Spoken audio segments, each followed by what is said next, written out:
আজকে যিনি পদ রচনা করেছেন তিনি আমাদের ধর্মের বা আমাদের জাতির কিন্তু নন। তিনি একজন মুসলিম জাতির পদকর্তা এবং তার চরণে সত্যিই আমরা নত হয়ে রইলাম সারা জীবন।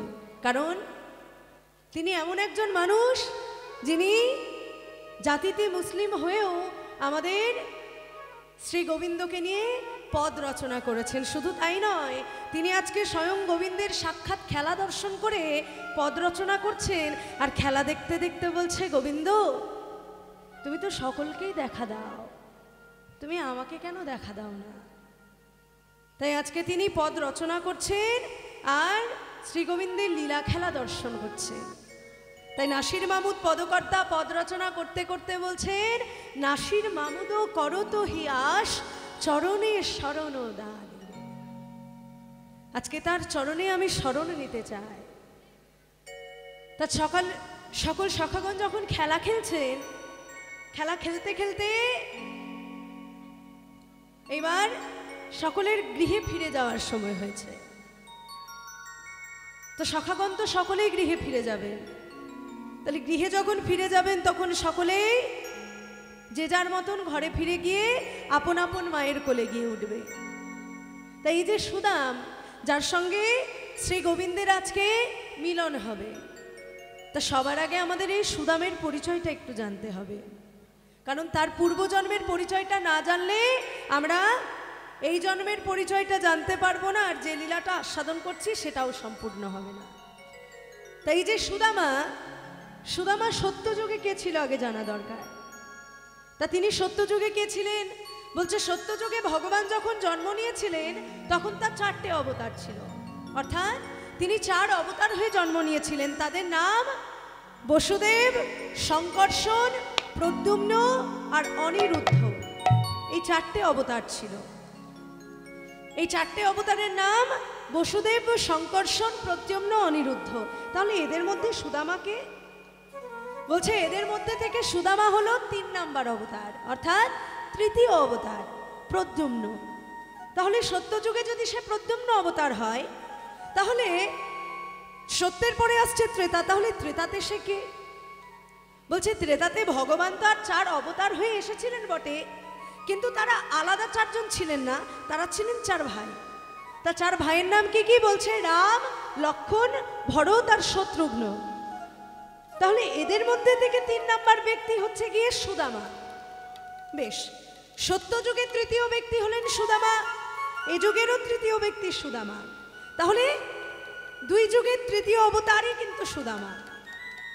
তাহলে দাপর যুগে সুদামা রূপে জন্ম নিল কেন?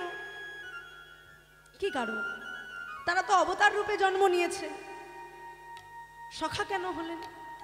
বলছে ভগবান খেলা খেলছিল। যেমন আমরা জগৎ সংসারে সকলে মিলে জড়ো হয়ে আজকে হরিনামের খেলা খেলছি, ভগবানের যখন খেলা খেলার স্বাদ হয়েছিল তখন ভগবান মনে মনে চিন্তা করছে আর বলছে যে আমার যে এত খেলার স্বাদ হয়েছে, আমি খেলবো কার সঙ্গে? আমি তো ভগবান, আমি তো আর যার তার সঙ্গে খেলতে পারি না। যে পথ থেকে কাউকে ধরে নিয়ে এলাম, চলো চলো আমার সঙ্গে খেলা খেলবে বলে আমি তাকে ধরে নিয়ে এসে আমার সঙ্গে খেলাতে পারি না। তাহলে আমি খেলবো কার সঙ্গে? বলছে আমাকে যদি খেলতে হয় তাহলে তাকে আমার মতন হতে হবে। কারণ সে যদি আমার মতো না হয় তাহলে আমি কিভাবে খেলছি, আমার ভাব রসটি কেমন, আমার প্রেমের মাধুর্য কেমন, সেটা সে জানতে পারবে না। আর সে যদি সেটা বুঝতেই না পারে তাহলে আমার খেলে কি লাভ? তাই বলছে আমি খেলবো তার সঙ্গে যে আমার ভাব বুঝতে পারে। তাহলে আমার ভাব বুঝতে পারে এমন কেউ এখনো জন্ম নেয়নি, তাহলে আমাকে জন্ম দিতে হবে। তাহলে জন্ম দিলেন কাকে? বলছে নিজের অঙ্গ থেকে 4 অংশকে সৃষ্টি করলেন, যারা হলেন সত্যযুগের 4 অবতার। নাম রাখলেন বসুদেব, শঙ্কর্ষণ, প্রদ্যুম্ন, অনিরুদ্ধ। যখন 4 অবতারে খেলছেন, ভগবান বলছে আহাহা, কি খেলাই না খেললাম। এই খেলাটি যদি আমার আগে মনে পড়তো তাহলে না জানি কবে আমি খেলতাম। বেশ, তা সত্যযুগ যখন চলেই গেল, এবারে ত্রেতা যুগ চলে আসছে। তা একইভাবে খেলবো নাকি একটু আলাদা পথ পরিক্রমা করে খেলবো? বলছে একভাবে তো খেললাম, তাহলে 4 অবতারে না খেলে এবার আমি 4 ভাইয়ে খেলবো। তা করলেন কি, 4 অবতার থেকে সরিয়ে হয়ে এলেন 4 ভাই।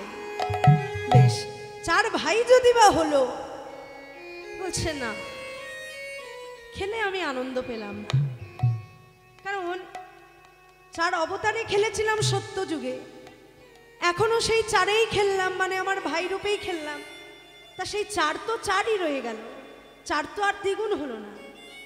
বলছে তাহলে খেলাটা না আমি পরের জন্মে আর একটু আলাদাভাবে খেলবো।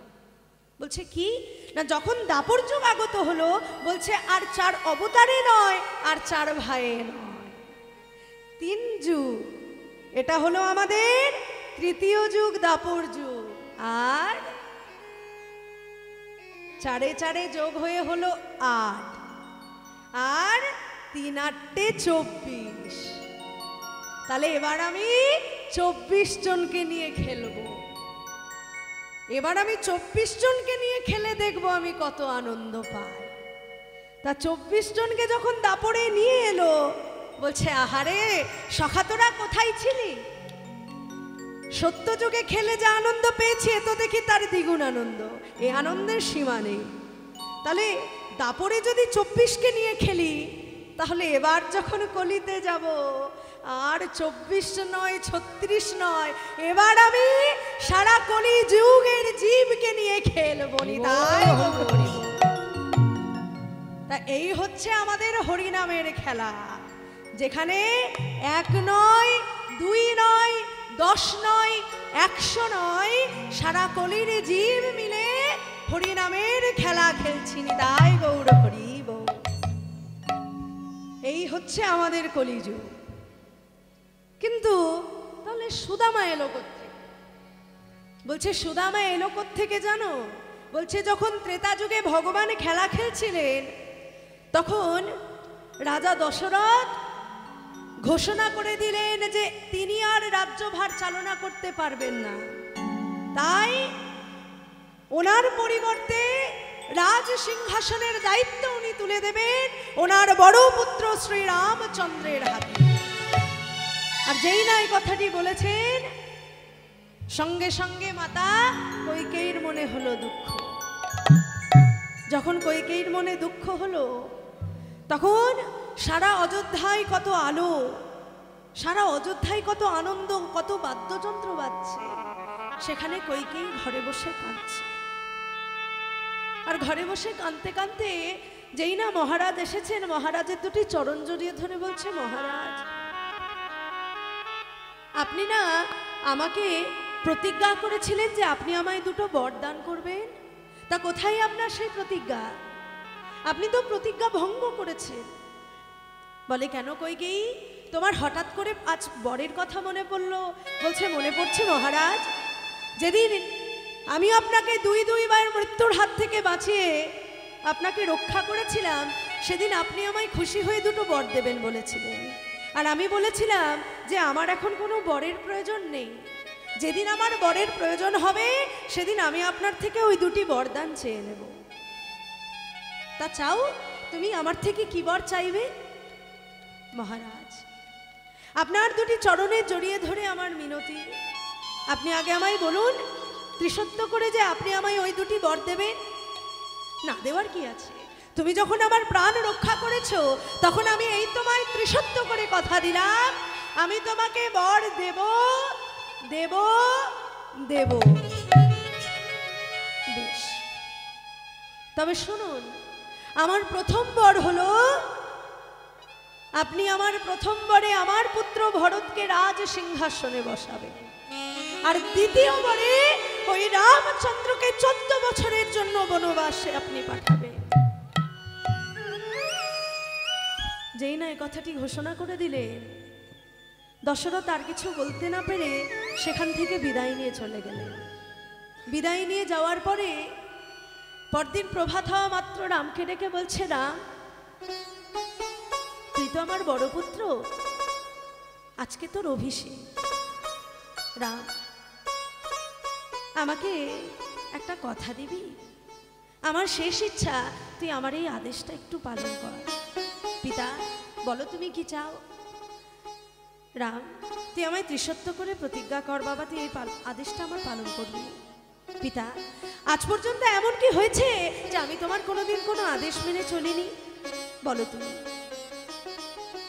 রাম, আমি যে ঘোষণা করেছিলাম আজকে তুই এই রাজ সিংহাসনের দায়িত্ব নিবি, আমি আমার এ কথা রাখতে পারলাম না। কৃপা করে তুই 14 বছরের জন্য বনবাসে চলে যা। আর 14 বছরের জন্য বনবাসে চলে যা, কোনোদিন যেন তুই এই অযোধ্যার মুখে আসিস না। আমি চাই তোর ভাই ভরত এই রাজ সিংহাসনে বসে। যেই না কথাটি বলা শেষ, দশরথের শেষ নিঃশ্বাস সেখানেই পড়ে গেল। রাজা দশরথ যখন চিরতরে অজ্ঞান হয়ে গেলেন, তার আর জ্ঞান ফিরল না।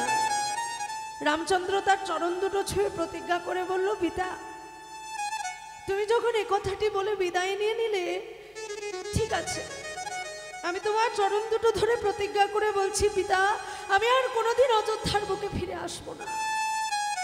14 বছর অতিক্রান্ত হয়ে গেলে যদি আবার আমায় কেউ ডাকে, আমি আসবো। আজকের পর থেকে তোমায় আমি কথা দিলাম, আমি আর আসবো না। যেই না 14 বছরের জন্য বনবাসে চলে গেলেন, এদিকে ভরত কাঁদছে। মায়ের সঙ্গে ভরতের চিরদ্বন্দ্ব বেঁধে গেল। মা, সে তো তোমারই পুত্র, তুমি তাকে গর্ভে না ধারণ করতে পারো, পুত্র তো তোমার, তাহলে তুমি তোমার বড় পুত্রের সঙ্গে এমন অবিচার করে বসলে, তোমার কি মায়া দয়া নেই? শোনো, তুমি যখন আমার দাদাকে অযোধ্যা ছাড়া করতে পেরেছ, আজকের পর থেকে আমি এই অযোধ্যায় দাঁড়িয়ে কথা দিলাম, অযোধ্যায় দাঁড়িয়ে আমি প্রতিজ্ঞা করলাম, আজকের পর থেকে তোমাকে আর কোনোদিন আমি মা বলে ডাকবো না। আর তোমারও আজকের পর থেকে ভরত নামের কোনো পুত্র নেই। যেই না কথাটা বলে দিল, কইকেয়ী এক কোণে বসে কাঁদছে, আর কইকেয়ী বলছে, ভরত, আমি তোর মা, আমি তোর ভালোর জন্য রাজ সিংহাসনের দায়িত্ব তোর পিতাকে বলেছিলাম দিতে, আর তুই কি নামাই ভুল বুঝে আমাকে এত বড় প্রতিজ্ঞা দিয়ে চলে গেলি। ভরত কাঁদতে কাঁদতে দাদার কাছে ছুটে যাচ্ছে। দাদা, একবার এসো।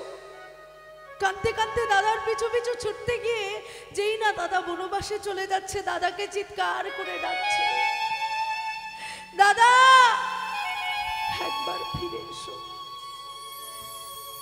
দাদা চরণ দুটো জড়িয়ে ধরে বলছে, দাদা, সারা অযোধ্যা অন্ধকার, সারা অযোধ্যায় আর আলো জ্বলে না, অযোধ্যাবাসী ভালো নেই, একবার তুমি কৃপা করে অযোধ্যায় ফিরে চলো। রাম বলছে, ভাই, তুই কি জানিস পিতা আমাকে তার সেই শেষ আদেশটা পালন করতে বলেছে? তুই বল, আমি কি করে বনবাস ছেড়ে অযোধ্যায় ফিরে যাই? পিতা যদি বেঁচে থাকতে আমায় আবার ফিরে আসতে বলতেন, আমি অবশ্যই ফিরে আসতাম, কিন্তু যেখানে পিতা বেঁচে নেই সেখানে তার আদেশ লঙ্ঘন করার কোনো প্রশ্ন ওঠে না। ভরত, চলে যা ভাই, যা, তুই রাজ সিংহাসন আলো করে বস, অযোধ্যাবাসীর ভালো করে খেয়াল রাখিস, তাদের যেন কোনো অসুবিধা না হয়। দাদা, তুমি ভাবলে কি করে তুমি ব্যতীত ওই রাজ সিংহাসনে আমি বসবো? তুমি যখন আসবে না, ঠিক আছে, এসো না, যতই হোক আমি তো তোমার থেকে বয়সে অনেক ছোট, আমি পারলাম না, তুমি আমার কথা কেন শুনবে? আমি তো বয়সে অনেক ছোট, কিন্তু আজ যদি আমি তোমার সখা হতাম, আমি তোমায় টেনে টেনে নিয়ে যেতাম, আর সেদিন তুমি আমায় ফিরিয়ে দিতে পারতে না। কিন্তু আজ যখন আমি তোমার ভাই, তখন আমাকে তোমার কথাই শুনতে হবে। তোমার চরণ পাদুকা দুটো আমায় দাও, তোমার চরণ পাদুকা দুটো দাও, ওগুলোই আমি সিংহাসনের উপরে রেখে পুজো করব, আর স্বপ্নাদেশে তুমি আমায় যা আদেশ দেবে তাই আমি পালন করব। রাম বলল, বেশ, তোর যখন শেষ ইচ্ছা এটাই, আমার চরণ পাদুকা দুটো নিয়ে যা। তবে হ্যাঁ, অযোধ্যাবাসীর কোনোদিন কোনো ক্ষতি হতে দিস না, কারণ পিতা অযোধ্যাবাসীকে খুব ভালোবাসতেন, আর সেই দায়িত্বটা আমাকে না দিয়ে তোকে দিয়ে গিয়েছে, তুই একটু খেয়াল রাখিস। ভরত কাঁদতে কাঁদতে যেই না চলে আসছেন, এমন সময় রাম পিছু ডেকে বলছে, ভাই তোর এটাই ইচ্ছা তো যে তুই আমার সখা হবি, আর সখা হয়ে তোকে আমার কথা মতো চলতে হবে না, আমি তোর কথা মতো চলবো? ঠিক আছে, আগত দাপর যুগে যখন আমি কৃষ্ণরূপে বৃন্দাবনে জন্ম নেব, ঠিক সেই দিন তুই আমার সখা সুদামা রূপে জন্ম নিবি, আর সেই দিন তুই আমায় যা করতে বলবি আমি তাই করব। তোর এই দাদা তোর সখা হয়ে সেদিন তোর ইচ্ছা পূরণ করে দেবে। তাই আজকে শ্রী গোবিন্দ সখাদের কাছে খেলা খেলবেন বলে মনস্থির করেছে, আর খেলা খেলবেন বলে যখন মনস্থির করেছেন, এমন সময় সখারা বলছে, কানাই আজকে আর পুরনো কোনো খেলা খেলবো না, আজকে একটা নতুন খেলা খেলবো। তবে শোন,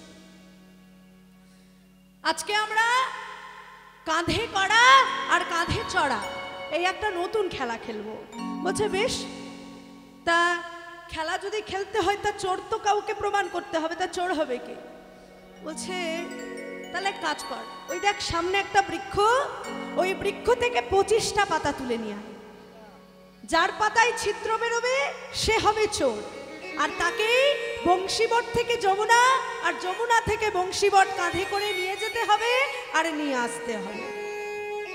তেমন সময় কানাই করেছে কি, 25টা পাতা তুলে এনেছে। এবার সুচতুর শিরোমণি গোবিন্দ,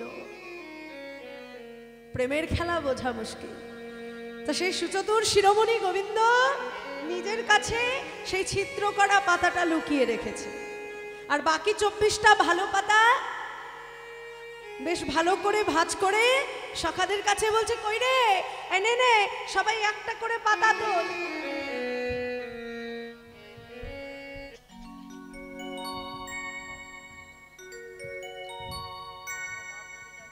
সখা, কার পাতায় ছিদ্র হয়েছে? তোর নেই? হ্যাঁ, আমারও নেই। আমারও নেই। কি বলিস, সবার পাতা ভালো? তাহলে চোর হবে কে? তোর পাতাটা দেখি একবার। আমার কাছে তো পাতা নেই ভাই।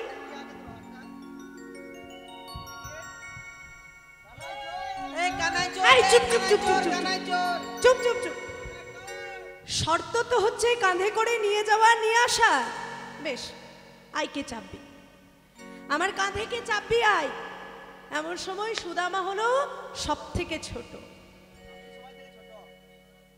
তা তুই যদি সবার থেকে ছোট তাহলে তুই আয়। এবার যেই না সুদামাকে ডেকেছে, সুদামা অনেক ছোট, তার জ্ঞান নেই যে কিভাবে শ্রী গোবিন্দের কাঁধে চড়ে বসতে হয়। শ্রী গোবিন্দ কেমন চালাক দেখুন, খেলাটা কিরকম খেলা কেউ বুঝতে পারলে? আমরা কি করি, শ্রী গোবিন্দের দুখানা চরণ জড়িয়ে ধরে প্রণাম করি আর শ্রী গোবিন্দের কাছে প্রার্থনা করি। তো শ্রী গোবিন্দ আজকে মনে মনে চিন্তা করছে, রে ভক্তগণ, তোরা যে আমার চরণে ধুলা নিস, আমার চরণের ধুলায় কি এমন আছে যে তোরা এমন ভক্তরা ছুটে এসে আমার চরণে এসে লুটাপুটি খাস? তোরা আমার চরণে এসে যে লুটিয়ে পড়িস, তা আজকে আমি দেখব তোদের চরণ ধুলায় কি আছে। আজকে শ্রী গোবিন্দ যেই না সুদামা তার কাঁধে চড়ে বসতে যাবে, এমন সময় তার কেশ রাশি দুটোকে ধরে টেনে দিয়েছে।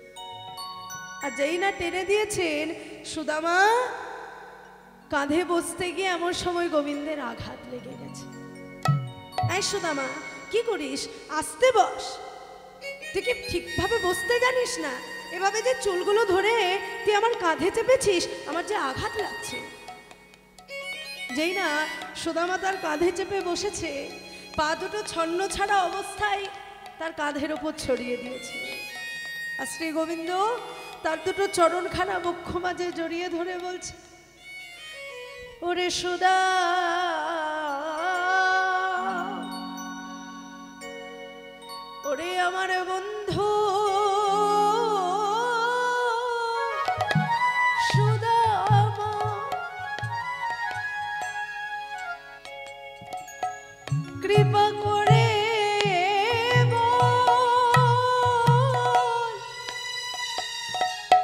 আমার চরণ ধুলায় এমন কি আছে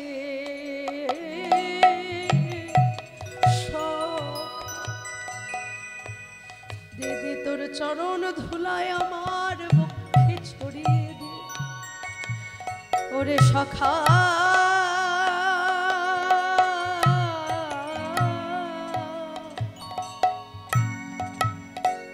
দিদি চরণ যুগ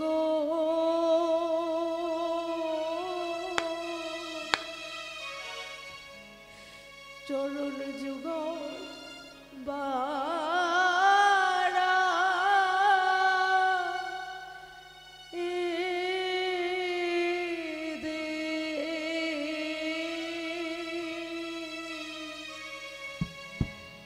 ওই চরণ যুগ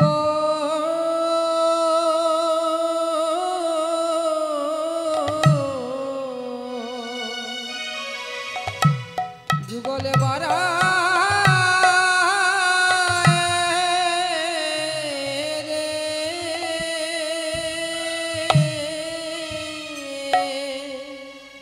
আমি ওই ধুলা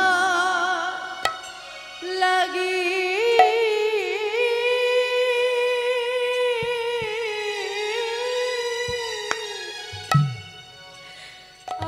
আশা ধারি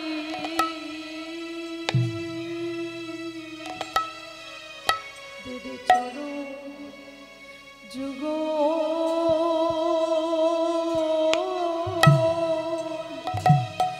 চরণ যুগ বারা এ দে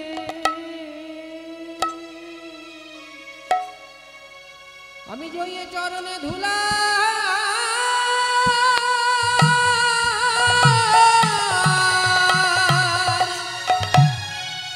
আশা ধারে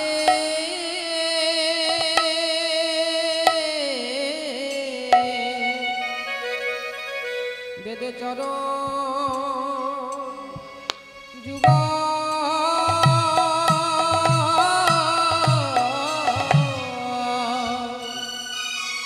যুগলে বারা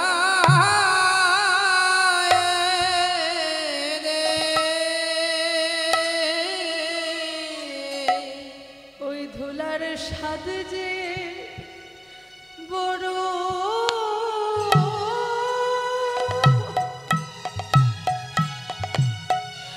বড় ভালো বাসি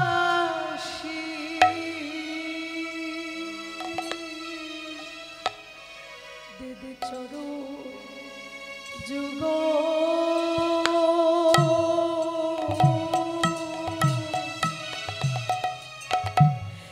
চরণ যুগল বারা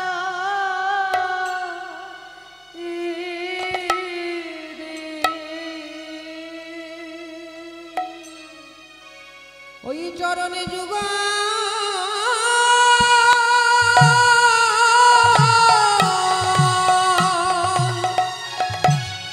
বড় ভালো বাসে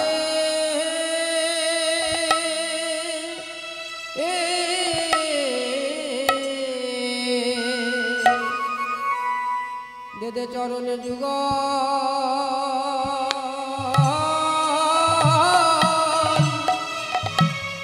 যুগলে বারা দে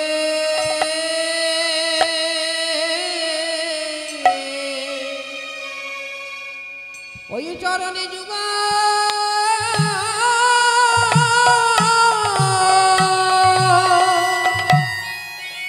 বড় ভালো বাসি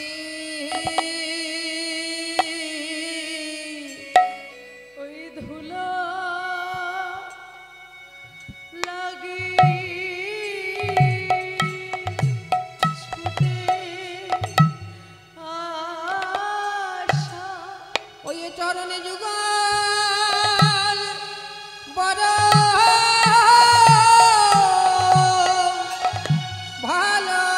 ভালোবাসি ওই ধুলার লেগে ছুটে আসি চরণে যুগল বড়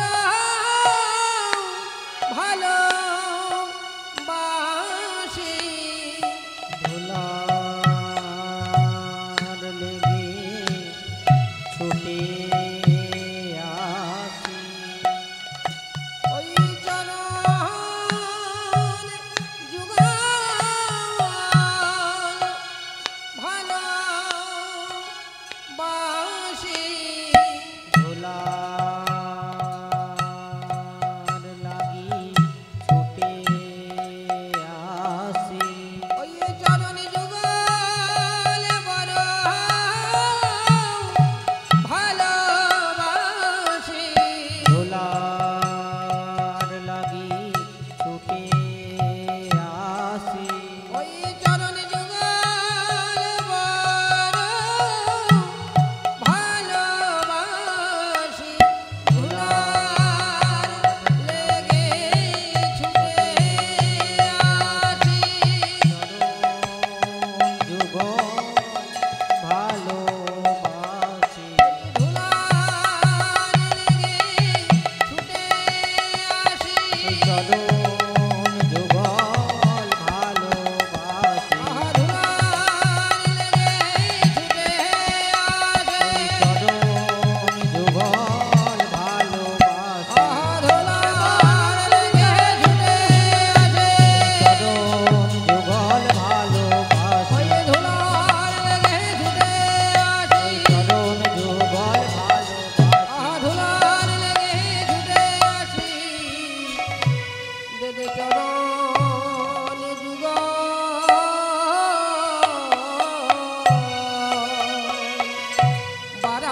বারায় রে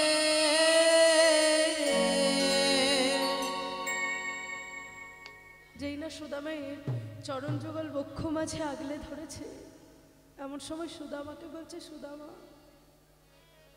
মনে মনে চিন্তা করতে করতে নয়ন ধারায় ভাসতে ভাসতে বলছে, ওরে সুদামা, ভক্তের চরণ ধুলির যে এত স্বাদ, যদি জানতাম তাহলে যেদিন থেকে তোদের সঙ্গে খেলতাম সেদিন থেকে আমি তোদের সবার চরণ ধুলি মানতাম। সখা, আমি জানতাম না তোদের চরণ ধুলির এত স্বাদ। যেই না এই কথাটি বলেছে, সঙ্গে সঙ্গে দুটি নয়নের অশ্রুধারা এক বিন্দু করে যেই না সুদামার চরণে পড়েছে, এমন সময় সুদাম বলছে, কানাই, তুই কাঁদছিস? কানাই বলছে, কই না তো, আসলে বৃক্ষের তলায় দাঁড়িয়ে আছি তো মনে হয় চোখে কিছু পড়েছে, কাঁদিনি, কাঁদবো কি জন্য? এমন সময় সুদামা বলছে, কানাই, তুই যদি এভাবে আমায় কাঁধে চাপিয়ে দাঁড়িয়ে থাকিস তাহলে কিন্তু সময় পেরিয়ে যাবে, আর দাঁড়িয়ে না থেকে চল চল, অনেক বেলা হয়ে গেছে, এবারে একটু এগিয়ে চল। তা সুদামাকে নিয়ে কৃষ্ণ তার কাঁধের উপর চাপিয়ে এবার দৌড়াচ্ছে। কিভাবে দৌড়াচ্ছে? সুদামাকে লইয়া কৃষ্ণ ছুটিতে লাগিল, সুদামাকে লইয়া কৃষ্ণ ছুটিতে লাগিল, সুদামারে লইয়া কৃষ্ণ ছুটিতে লাগিল, সুদামাকে লইয়া কৃষ্ণ ছুটিতে লাগিল, সুদামারে লইয়া কৃষ্ণ ছুটিতে লাগিল।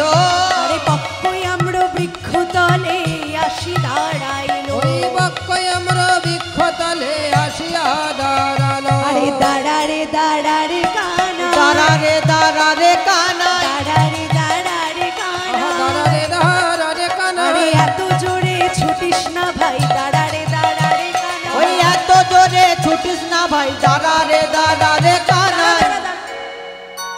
তুই যে ছুটে চলে যাচ্ছিস, তোর কি সামনে নজরে পড়ছে না? এই, তুই যে আমাকে নিয়ে ছুটে চলে যাচ্ছিস, তোর কি নজরে পড়ছে না? এতে দেখ দেখ দেখ দেখ, ওই দেখ কত সুন্দর পক্ক আমড়াগুলো আছে। তাহলে তুই যে চলে যাচ্ছিস, খিদে কি পাইনি? তাহলে তুই এখানে চুপ করে দাঁড়া, আমি তোর কাঁধে উঠে ওই পক্ক আমড়াগুলো পেরে নিয়ে আসি। তা কানাইয়ের কাঁধে উঠে এমন সময় সুদামা করেছে কি, কাঁধের উপর দাঁড়িয়েছে আর দাঁড়িয়ে একটা দুটো করে পক্ক আমড়ো পেরেছে। এইবার আমগুলো পেরে হয়েছে সুদামের কৌতূহল। সুদামা বলছে, ভাই কানাই, আম তো পারলাম বটে, কিন্তু আমটা আগে খাবে কে? আগে তুই খাবি না আমি খাবো?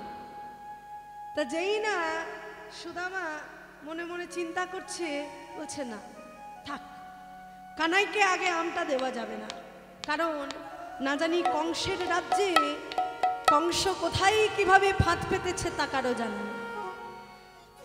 সেই ছোটতে একবার কানাইকে মারার জন্য পুতনার বুকে বিষ দিয়েছিল, না জানি আবার যদি বৃন্দাবনের বৃক্ষে বৃক্ষে বিষ দিয়ে যায় না। এই শোন, আগে আমটা আমি এক কামড় খাই, তারপর আমি আমটা তোকে দেব, ঠিক আছে? যেই না আমি এক কামড় দিয়েছে, এই কানাই এই নে ধর। কি রে, তুই আমটা খেয়ে আমাকে দিলি, তা আমটা চাইবি না তো? যেই না এই প্রশ্নটা করে আমি এক কামড় কানাই দিয়েছে, সঙ্গে সঙ্গে আবার কানাইয়ের কাছে হাত দুটো পেতে বলছে, এই কানাই দে। কেন? যেই না কানাই বলেছে দেব না, বলে ভাই কানাই, তোর কাছে আমি তোর এঁঠো আমটা কেন চাইছি জানিস? তবে শোন, তোর এঁঠো বড় মিঠো লাগে ভাই রে কানা। ওই এঠো বড় মিঠু লাগে ভাই রে কানা। তোর এঁঠো বড় মিঠো লাগে ভাই রে কানা। ওরে কানাই রে,